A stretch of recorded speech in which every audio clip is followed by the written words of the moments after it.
আমি দেব লাই। তুই থাম রামেসা, আজ আমি সব বলবো। আমরা যখন শিকার করার জন্য একটা নির্জন রাস্তা দিয়ে হাঁটা যাচ্ছিলাম, এই তো সুবর্ণ সুযোগ। এই বাচ্চা মেয়েটাকে যদি নিয়ে গিয়ে বেঁচে দেওয়া যায়, অনেক টাকা হবে। ওর বাবাকে অজ্ঞান করে দিয়ে বাচ্চাটাকে নিয়ে চলে যাবে।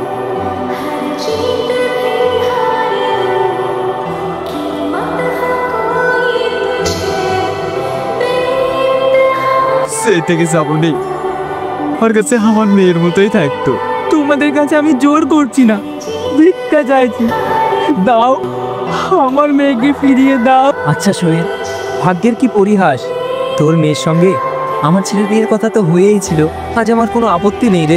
তুমি বাবুজি, মা, তোমরা আর কোথাও যাবে না। সর্দার, আজ থেকে এই ইটভাটার সব দায়িত্ব তোমার। আইনা সবার বিয়েটা আমরা সকলে মিলে একসঙ্গে থেকে দেবো। ভালোবাসা